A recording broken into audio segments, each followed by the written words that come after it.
ಸಹಕಾರ ಸಚಿವರಾದ ಕೆ.ಎನ್. ರಾಜಣ್ಣ ಅವರನ್ನು ಸಂಪುಟದಿಂದ ವಜಾ ಮಾಡಿರುವುದನ್ನು ಖಂಡಿಸಿ ಗುರುವಾರ ಪಾವಗಡ ಪಟ್ಟಣದಲ್ಲಿ ಬೃಹತ್ ಪ್ರತಿಭಟನೆಯನ್ನು ಪಾವಗಡ ತಾಲೂಕು ವಾಲ್ಮೀಕಿ ಜಾಗೃತಿ ವೇದಿಕೆ, ಪಾವಗಡ ತಾಲೂಕು ಅಹಿಂದ ಒಕ್ಕೂಟ, ವಾಲ್ಮೀಕಿ ಸಮುದಾಯ, ದಲಿತ ಪರ ಒಕ್ಕೂಟ ಮತ್ತು ಕೆ.ಎನ್. ರಾಜಣ್ಣ ಅಭಿಮಾನಿ ಬಳಗ ಹಾಗೂ ರೈತ ಸಂಘದ ಮುಖಂಡರುಗಳು ಈ ಒಂದು ಉಗ್ರ ಪ್ರತಿಭಟನೆಯಲ್ಲಿ ಭಾಗವಹಿಸಿದರು. ಪಾವಗಡ ಪಟ್ಟಣದ ನಿರೀಕ್ಷಣಾ ಮಂದಿರದಿಂದ ಶನಿಮಹಾತ್ಮ ವೃತ್ತದವರೆಗೂ ಮೆರವಣಿಗೆಯಲ್ಲಿ ಸಾಗಿ ನಂತರ ಅಲ್ಲಿಂದ ಬಳ್ಳಾರಿ ರಸ್ತೆಯ ಮಾರ್ಗದ ತಹಶೀಲ್ದಾರ್ ಕಚೇರಿ ಮುಂಭಾಗ ಕೆಲ ಕಾಲ ರಸ್ತೆ ತಡೆ ನಡೆಸಿ ತಹಶೀಲ್ದಾರ್ ಕಚೇರಿಗೆ ಮುತ್ತಿಗೆ ಹಾಕಿ ನಂತರ ತಹಶೀಲ್ದಾರ್ ವರದರಾಜ್ ಅವರಿಗೆ ಮನವಿ ಪತ್ರವನ್ನು ಸಲ್ಲಿಸಿದ್ದಾರೆ. ಈ ವೇಳೆ ನಿಡಗಲ್ಲು ಸಂಸ್ಥಾನದ ವಾಲ್ಮೀಕಿ ಗುರುಪೀಠಾಧ್ಯಕ್ಷರಂತ ಸಂಜಯ್ ಕುಮಾರ ಸ್ವಾಮೀಜಿ ಆಕ್ರೋಶವನ್ನು ಹೊರಹಾಕಿ ಮಾತನಾಡಿದ್ದಾರೆ. ವರ್ಗದ ಮುಖ್ಯಮಂತ್ರಿ ತುಂಬ ಅನರ್ಥ ಮುಖ್ಯಮಂತ್ರಿ ಇದ್ದಾರೆ, ಇದ್ದಾರೆ. ಆಮೇಲೆ ರಾಜೇಂದ್ರ ಸಿದ್ದರಾಮಯ್ಯ ಬಿಟ್ಟು ಅಂತ ಅದು ಸಿದ್ದರಾಮಯ್ಯ ವ್ಯಕ್ತಿಗೆ ಗೊತ್ತಿದೆ. ಹಾಗಾಗಿ ರಾಷ್ಟ್ರೀಯ ನಾಯಕರ ಮನವೊಲಿಸಿ ಆ ಮನವನ್ನು ತಗೊಂಡು ಮತ್ತೆ ಪುನಃ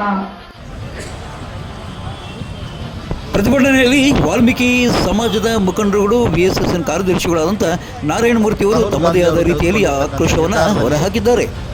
ಏನು ನಮ್ಮ ಕರ್ನಾಟಕದ ರಾಜ್ಯದ ಸಹಕಾರಿ ಸಚಿವರು, ನಮ್ಮ ತುಮಕೂರು ಜಿಲ್ಲೆಯ ನಾಯಕ ಸಮಾಜದ ಹುಲಿ ಅನ್ಸ್ಕೊಂಡಿರ್ತಕ್ಕಂಥ ಕೆ.ಎನ್. ರಾಜಣ್ಣ ಅವರನ್ನು ವಜಾಗೊಳಿಸಿರ್ತಕ್ಕಂಥ ವಿಚಾರವಾಗಿ ಇವತ್ತು ನಾವು ಪಾವಗಡ ತಾಲೂಕಿನಲ್ಲಿರ್ತಕ್ಕಂಥ ಎಲ್ಲ ಹಿತ ಸಂಘಟನೆಗಳ ಮುಖಾಂತರ ಇವತ್ತು ಒಂದು ಬೃಹತ್ ಪ್ರತಿಭಟನಾ ಕಾರ್ಯಕ್ರಮವನ್ನು ಹಮ್ಮಿಕೊಂಡಿದ್ವಿ. ಈ ಕಾರ್ಯಕ್ರಮ ಹಮ್ಮಿಕೊಳ್ಳೋದಕ್ಕೆ ಒಂದೇ ಕಾರಣ, ವಿನಾಕಾರಣ ಅದೇನೋ ಹಿಂದೆ ಹೇಳ್ತಾಯಿದ್ರು, ಇದ್ದಂಗೆ ಎದ್ಗೋದ್ರು ಅನ್ನೋ ರೀತಿಯಲ್ಲಿ ಕೆ.ಎನ್. ರಾಜಣ್ಣವರು ಒಂದು ಮತಗಳ್ಳತನದ ವಿಚಾರವಾಗಿ ಏನು ರಾಹುಲ್ ಗಾಂಧಿಯವರು ಇವತ್ತು ಇಡೀ ಭಾರತ ದೇಶದಾದ್ಯಂತ ಏನು ಪ್ರತಿಭಟನೆಯನ್ನು ಮಾಡ್ತಾಯಿದ್ದಾರೆ, ಆ ಪ್ರತಿಭಟನೆಗೆ ವಿಚಾರವಾಗಿ ಕೆ.ಎನ್. ರಾಜಣ್ಣವರು ನಮ್ಮ ಸರ್ಕಾರ 2024ರಲ್ಲಿ ಕಾಂಗ್ರೆಸ್ ಸರ್ಕಾರ ಇತ್ತು. ಕಾಂಗ್ರೆಸ್ ಸರ್ಕಾರ ಇದ್ದ ಸಮಯದಲ್ಲಿ ನಾವು ಅವತ್ತೇ ಎಚ್ಚೆತ್ತುಕೊಂಡು ನಾವು ಈ ಒಂದು ಮತಗಳ್ಳತನವನ್ನು ನಿಲ್ಲಿಸಬಹುದಾಯಿತು. ಆದರೆ ಇವತ್ತು ನಾವು ಆ ಹೋರಾಟವನ್ನು ಇವತ್ತು ಮಾಡ್ತಾಯಿದ್ದೀವಿ. ಅದು ಆವತ್ತೇ ಮಾಡಿದರೆ ಇಷ್ಟೊಂದು ರೀತಿಯ ಒಂದು ಪ್ರತಿಭಟನೆ ಮಾಡೋಕ್ಕೆ ಅವಕಾಶ ಇರ್ತಿರಲಿಲ್ಲ ಅಂತಕ್ಕಂಥ ಒಂದು ಮಾತನ್ನು ಹೇಳಿದ ಸಂದರ್ಭದಲ್ಲಿ ಅದನ್ನು ತಪ್ಪಾಗಿ ಅರ್ಥೈಸಿಕೊಂಡು ಇವತ್ತು ನಮ್ಮ ರಾಹುಲ್ ಗಾಂಧಿಯವರು ಇವತ್ತು ಏಕಾಏಕಿ ಅವರನ್ನು ಏನು ನೋಟಿಸ್ ಕೊಡದೇನೆ ಯಾರೇ ಏನೋ ತಪ್ಪು ಮಾಡಿದ್ರು ಕೂಡ ಯಾವುದೇ ಪಕ್ಷವಾಗಿರಲಿ, BJP ಆಗಿರ್ಬೋದು, JDS ಆಗಿರ್ಬೋದು ಅಥವಾ ಕಾಂಗ್ರೆಸ್ ಪಾರ್ಟಿ ಆಗಿರ್ಬೋದು, ಯಾರೇ ಏನೇ ತಪ್ಪು ಮಾಡಿದ್ರು ಕೂಡ ಅವ್ರಿಗೆ ಒಂದು ಶೋಕಾಸ್ ನೋಟಿಸನ್ನು ಮುಂಚೆ ಕೊಡ್ತಾರೆ. ಶೋಕಾಸ್ ನೋಟಿಸ್ ಕೊಟ್ಟ ಮೇಲೆ ಕಾರಣ ಕೇಳಿ ಅವ್ರಿಗೆ ನೋಟಿಸ್ ಕೊಟ್ಟ ಆದಮೇಲೆ ಅವ್ರನ್ನ ಅವರಿಂದ ಬರ್ತಕ್ಕಂಥ ಆನ್ಸರ್ ಮೇಲೆ ಮುಂದೆ ಅವ್ರ ಒಂದು ಏನು ಒಂದು ನಿರ್ಧಾರವನ್ನು ತೆಗೆದುಕೊಳ್ಬೇಕಾದ ಪರಿಸ್ಥಿತಿ ಬರ್ತಾಯಿದೆ. ಆದರೆ ಇವರನ್ನು ಏಕಾಏಕಿ ಏನು ಇವತ್ತು ಸೋಮವಾರ ದಿವಸ ಸೆಷನ್ಸ್ ನಡೀತಾ ಇತ್ತು, ಅವರನ್ನು ಅವಮಾನ ಮಾಡೋದಕ್ಕೆ ಇಡೀ ನಮ್ಮ ಕರ್ನಾಟಕ ರಾಜ್ಯದಲ್ಲಿರ್ತಕ್ಕಂಥ ನಾಯಕ ಸಮಾಜವನ್ನು ಅವಮಾನ ಮಾಡಿದಂಗಾಗಿದೆ. ಅವರನ್ನು ವಜಾಗೊಳಿಸಿ ಇವತ್ತು ಇಡೀ ನಮ್ಮ ಕರ್ನಾಟಕ ರಾಜ್ಯದಲ್ಲಿರ್ತಕ್ಕಂಥ ನಾಯಕ ಸಮಾಜವನ್ನು ಅವಮಾನಗೊಳಿಸಿರ್ತಕ್ಕಂಥ ಮಾತನ್ನು ಈ ಸಂದರ್ಭದಲ್ಲಿ ಹೇಳ್ತಾ ಇದ್ದೀವಿ. ಈ ರಾಜ್ಯದಲ್ಲಿ ಇರ್ತಕ್ಕಂಥ ನಮ್ಮ ರಾಜ್ಯದಲ್ಲಿ ಇವತ್ತು ಕಾಂಗ್ರೆಸ್ ಪಕ್ಷದಲ್ಲಿ 14 ಜನ ಕಾಂಗ್ರೆಸ್ನಲ್ಲಿ ನಾಯಕ ಸಮಾಜವರು ಗೆದ್ದಿದ್ದಾರೆ. ಎಲ್ಲ ಪಕ್ಷದಿಂದ ಸೇರಿ 14 ಜನ ಗೆದ್ದಿದ್ದಾರೆ. ಆದರೆ ಇವತ್ತು ಮುಂಚೆ ರಮೇಶ್ ಜಾರಕಿಹೊಳಿ ಅವ್ರನ್ನ ಇದು ಮಾಡಿಬಿಟ್ಟು ಟ್ರ್ಯಾಪ್ ಮಾಡಿಬಿಟ್ಟು ಅವ್ರನ್ನ ಪಾರ್ಟಿಯಿಂದ ಇದು ಮಾಡಿದ್ರು, ಅವ್ರನ್ನ ಇವತ್ತು ಮೂಲೆ ಗುಂಪು ಮಾಡಿದ್ದಾರೆ. ಅದಾದ ನಂತರ ನಾಗೇಂದ್ರ ಅವ್ರನ್ನ ಇದೇ ರೀತಿ ಮಾಡಿದ್ರು. ಅದಾದ ನಂತರ ಉಗ್ರಪ್ಪನವ್ರನ್ನ ಮೂಲೆ ಗುಂಪು ಮಾಡಿದ್ರು. ಕೊನೆಗೆ ಇವಾಗ ನಮ್ಮ ರಾಜಣ್ಣವ್ರನ್ನ ಇವತ್ತು ವಜಾಗೊಳಿಸ್ಬಿಟ್ಟು ಇವತ್ತು ಇಡೀ ನಾಯಕ ಸಮಾಜಕ್ಕೆ ಅವಮಾನ ಮಾಡಿದ್ದಾರೆ. ಇವಾಗ ನಮ್ಮ ರಾಜ್ಯದಲ್ಲಿ ಇರ್ತಕ್ಕಂಥ ಒಬ್ಬರು ಅಂತಂದರೆ ಸತೀಶ್ ಜಾರಕಿಹೊಳಿ ಒಬ್ಬರು ನಿಂತಿದ್ದಾರೆ ನಮ್ಮ ರಾಜ್ಯದಲ್ಲಿ ನಮ್ಮ ನಾಯಕ ಸಮಾಜದ ಪರವಾಗಿ. ಈಗ ಅವ್ರನ್ನೂ ಏನೋ ಮಾಡಿ ಅವ್ರನ್ನ ವಜಾಗೊಳಿಸ್ಬಿಟ್ಟು ಇಡೀ ನಮ್ಮ ಕರ್ನಾಟಕ ರಾಜ್ಯದಲ್ಲಿ ಇರ್ತಕ್ಕಂಥ ಎಲ್ಲ ನಾಯಕ ಸಮಾಜದವ್ರನ್ನ ಇವತ್ತು ನಾಶನ ಮಾಡ್ದಂಗೆ ಆಗ್ಬಿಡುತ್ತೆ ರಾಜಕೀಯವಾಗಿ ಅಂತಕ್ಕಂಥ ಮಾತನ್ನು ಹೇಳ್ತಾ ಇದ್ದೀನಿ. ಇದೇ ರೀತಿ ಮುಂದಿನ ದಿನಗಳ ಈ ಥರ ನಮ್ಮ ರಾಜಣ್ಣವರಿಗೆ ಅವರ ಮನವಿಯನ್ನು ಮತ್ತೆ ಸ್ವೀಕರಿಸಿ ಅವರಿಗೆ ಮತ್ತೆ ಸಚಿವ ಸಂಪುಟದಲ್ಲಿ ಸ್ಥಾನವನ್ನು ನೀಡಿ ಅವರಿಗೆ ಸಹಕಾರಿ ಸಚಿವರನ್ನಾಗಿ ಮಾಡಬೇಕು ಅಂತ ನಮ್ಮ ಉಗ್ರ ಹೋರಾಟ ನಡೀತಾ ಇದೆ.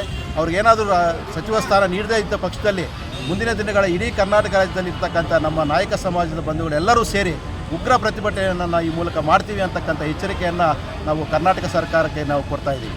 ಅಲ್ಲ, ಒಂದು ವೇಳೆ ಈಗ ಅವರ ಸಂಪುಟ ಇದಕ್ಕೆ ಪುನರ್ ಸೇರ್ಪಡೆ ಮಾಡ್ಕೊಳ್ಳಿಲ್ಲ ನಿಮ್ಮ ನಾಯಕ ಜನಾಂಗದ ಮತಗಳು ಯಾವ ಕಡೆ ಹೋಗ್ಬೋದು ಅಂತ ಚುನಾವಣೆಯಲ್ಲಿ ಮುಂದಿನ ದಿನಗಳಲ್ಲಿ ನಮ್ಮ ರಾಜ್ಯ ಸರ್ಕಾರ ಇರತಕ್ಕಂಥ ಈ ನಾಯಕ ಸಮಾಜದ ನಾಯಕರು ಏನು ಹೇಳ್ತಾರೆ, ನಮ್ಮ ರಾಜಣ್ಣವರ ಆದಿಯಾಗಿ ಏನು ಹೇಳ್ತಾರೆ, ಅದ್ರ ಪ್ರಕಾರ ನಾವು ಮುಂದಿನ ದಿನಗಳಲ್ಲಿ ನಾವು ನಿರ್ಧಾರವನ್ನು ತಗೊಳ್ತೀವಿ. ಬಿಗ್ ಬಾಸ್ ಖ್ಯಾತಿಯ ಪಾವಗಡ ಮಂಜು ಅವರ ತಂದೆ ದೇವಲಕೆರೆಯ ಶಾಶ್ವತ MLA ಎಂದು ಕರೆಸಿಕೊಳ್ಳುವ ಹನುಮಂತರಾಯಪ್ಪ ಆಕ್ರೋಶವನ್ನು ಹೊರಹಾಕಿದ್ದಾರೆ. ಏನಾರು ಅಂದರೆ ಇಡೀ ದೇವರಾಜ ಅರಸು ಇದ್ದಂಗೆ ಅವರು ಇಡೀ ಬರೇ ನಾಯಕ ಸಮಾಜಕ್ಕೆ ಮಾತ್ರ ರಾಜಣ್ಣ ಅಲ್ಲ, ಎಲ್ಲ ಸಮಾಜಕ್ಕೂ ಸಂಬಂಧಪಟ್ಟಂಥ ರಾಜಣ್ಣ. ಅಂಥವ್ರನ್ನ ದೇವರಾಜ ಅರಸು ಅಂದರೆ ಕೆ ಎನ್ ಆರ್ ಅಂದರೆ ದೇವರಾಜ ಅರಸು. ಆ ರೀತಿ ಎಲ್ಲ ಜನಗಳನ್ನ, ಸಮುದಾಯಗಳನ್ನ ಒಂದುಗೂಡಿ ಕಷ್ಟ ಸುಖಗಳನ್ನ ಸ್ಪಂದಿಸಿ ಎಲ್ಲ ಜನಾಂಗನ ಒಳ್ಳೆ ಉನ್ನತವಾದ ದಾರಿಗೆ ತಗೊಂಡೋಗೋಂಥ ವ್ಯಕ್ತಿ. ಆದರೆ ಬಲಾಢ್ಯರು ಒಬ್ಬ KPCC ಅಧ್ಯಕ್ಷರು ಮಾಡಿದಂಥ ಕುತಂತ್ರದಿಂದ ಇವತ್ತು ಇಡೀ ಕರ್ನಾಟಕ ರಾಜ್ಯದಂತೆ ಇಡೀ 60 ಲಕ್ಷ ಜನ ಇದ್ದಂಥ ವಾಲ್ಮೀಕಿ ಜನಾಂಗನ ಇವತ್ತು ಮಟ್ಟ ಹಾಕುವ ಉದ್ದೇಶಕ್ಕೋಸ್ಕರ ಅವ್ರು ಮಾಡ್ತಾ ಇರೋಂಥ ದುರಾಡಳಿತ. ಆದರೆ ಅವರಿಗೆ ಕರೆಕ್ಟಾಗಿ ಮಟ್ಟ ಹಾಕೋಂಥ ಜನ ಅಂದರೆ ಈ ವಾಲ್ಮೀಕಿ ಜನ ಅನ್ನೋದು ಮರ್ತೋಗಿದ್ದಾರೆ. ಅದನ್ನು ಜ್ಞಾಪಿಸ್ತಾರೆ. ಇವತ್ತಲ್ಲ ನಾಳೆ ಅವರಿಗೆ ಯಾವ ರೀತಿ ಬೇಕೋ ಆ ರೀತಿ ಅವರಿಗೆ ಪಾಠ ಕಲಿಸ್ತಾರೆ. ಅನುಕೂಲ ಆಗಲಿ, ಸಂತೋಷ ಪಡುವಂಥ ವಿಶಾಲವಾದ ಮನೋಭಾವನೆ ಇರೋಂಥ ವ್ಯಕ್ತಿ ಅಂದರೆ KNR. ಅಂಥವ್ರಿಗೆ KNRನ ಆ ರೀತಿ ಮಾಡಿದರು, ರಮೇಶ್ ಜಾರಕಿಹೊಳಿ ಆ ರೀತಿ ಮಾಡಿದರು, ನರಸಿಂಹನಾಯ್ಕ ನಾಗೇಂದ್ರ ಈ ರೀತಿ ಮಾಡಿದರು, ಈ ಉಗ್ರಪ್ಪನ ಮೂಲೆ ಮಾಡಿದರು. ಇಡೀ ನಮ್ಮ ಸಮಾಜನ ಕೊಲಿಕ್ಸ್ ಮಾಡಿದರೆ ನಮ್ಮನ್ನು ಕೇಳೋರು ಯಾರೂ ಇಲ್ಲ ಅಂಥ ಬಲಾಢ್ಯ ನಾಯಕ ಮಿನಿಸ್ಟರ್ನೇ ಈ ರೀತಿ ಮಾಡಿದಾಗ ಈ ಹಳ್ಳಿಗಾಡಿನಲ್ಲಿರೋಂಥ ನಮ್ಮಂಥ ಪುಡಿ ಜನನ ಏನು ಮಾಡ್ತಾರೆ ಇವರು ಅನ್ನೋದ್ರ ಬಗ್ಗೆ ನಾವು ಆಲೋಚನೆ ಮಾಡಿ ಮುಂದೆ ರಾಜ್ಯದ ಬಗ್ಗೆ, ಜನಾಂಗದ ಬಗ್ಗೆ ತಾಳೋಗಿ ಎಚ್ಚೆತ್ತು ಅವ್ರದ್ದೇ ಆದಂಥ ಬುದ್ಧಿವಂತಿಕೆಯಿಂದ ನಾವೇನು ಮಾಡಬೇಕು, ಹಿರಿಯರು ಏನು ದಾರಿ ತೋರಿಸ್ತಾರೋ ಆ ದಾರಿಗೆ ನಡೆದು ಅವ್ರಿಗೆ ಸರಿಯಾಗಿ ಪಾಠ ಕಲಿಸ್ಬೇಕು ಅನ್ನೋದು ನಮ್ಮ ಆಸೆ. ಉಪಮುಖ್ಯಮಂತ್ರಿ ಮಾಡಿದ ಮುಗಿದೋಯ್ತು. ಇದೇ ಸರ್ಕಾರ, ನಮ್ಮ ಕಾಂಗ್ರೆಸ್ ಸರ್ಕಾರಕ್ಕೂ ಅದೇ ಪಾಠ ಮುಂದಿನ ದಿನಗಳಲ್ಲಿ ಬರುತ್ತದೆ. KNR ರಾಜಣ್ಣವ್ರನ್ನು ಮತ್ತೆ ಮಂತ್ರಿ ಸ್ಥಾನ ತಗೊಳ್ಳದಿದ್ದರೆ ಇವತ್ತೇನು BJP ಅವ್ರಿಗೆ ಆಯಿತು ಅದೇ ಪಾಠ ನೆಕ್ಸ್ಟ್ ನಮ್ಮ ಕಾಂಗ್ರೆಸ್ನವ್ರಿಗೂ ಆಗುತ್ತೆ ಅಂತ ನಾನು ಹೇಳ್ತೀನಿ ಸರ್. ರೈಟ್. ಇನ್ನು ಈ ಒಂದು ಉಗ್ರ ಪ್ರತಿಭಟನೆಯಲ್ಲಿ ಬೆಂಗಳೂರಿನ ಸ್ವಾಮೀಜಿ ಈಶ್ವರಪ್ಪ, ವಾಲ್ಮೀಕಿ ಜಾಗೃತಿಯ ಜಿಲ್ಲಾಧ್ಯಕ್ಷರಂಥ ಪಾಳಿಗರ ಲೋಕೇಶ್, KF ನಿರ್ದೇಶಕರಾದ ಅಂಜಪ್ಪ, ಮಾಜಿ TPS ಸದಸ್ಯರಾದಂಥ ನರಸಿಂಹಲು, ಶಿವಪ್ಪ, ರಾಧಾ ರಾಜಗೋಪಾಲ್, ರೈತ ಸಂಘದ ಪೂಜಾರಪ್ಪ ನರಸಿಂಹರೆಡ್ಡಿ, ವಕೀಲ ನರಸಿಂಹಕೃಷ್ಣ, DCC ಸೀನಪ್ಪ, ಓಂಕಾರ್ ನಾಯ್ಕ್, ಕರವೆಯ ಲಕ್ಷ್ಮೀನಾರಾಯಣ್, ಬೇಡನೂರು ಶಿವು, ಬಣಿ, ಅಂಬಿಕಾ ರಮೇಶ್, ರಂಗಮ್ಮ ಶಿವಕುಮಾರ್, ಸೀತಾರಾಮಪ್ಪ, ಬೆಳ್ಳಿಬೆಟರು ಬಲರಾಮ್, ಬೇಕರಿ ನಾಗರಾಜ್ ಸೇರಿದಂತೆ VSSN ಕಾರ್ಯದರ್ಶಿಗಳು, DCC ಬ್ಯಾಂಕ್ನ ಸಿಬ್ಬಂದಿ ಮತ್ತು ಕನ್ನಂಬೇಡಿ ಕೃಷ್ಣಮೂರ್ತಿ, ಕನ್ನಂಬೇಡಿ ಸುರೇಶ್ ಸೇರಿದಂತೆ ರೈತ ಸಂಘ, ದಲಿತ ಸಂಘ ಮತ್ತು ವಾಲ್ಮೀಕಿ ಸೇನಾ ಸಂಘದ ಪದಾಧಿಕಾರಿಗಳು ಭಾಗವಹಿಸಿದರು. ಪ್ರತಿಭಟನೆಯ ಹಿನ್ನೆಲೆಯಲ್ಲಿ ಯಾವುದೇ ಅಹಿತಕರ ಘಟನೆಗಳು ನಡೆಯದಂತೆ ಪಾವಗಡ ಪೊಲೀಸ್ ಠಾಣಾ CPI ಸುರೇಶ್ ಮತ್ತು ಗ್ರಾಮಾಂತರ CPI ಗಿರೀಶ್ ಮತ್ತು ಪೊಲೀಸ್ ಸಿಬ್ಬಂದಿ ಹಾಜರಿದ್ದರು.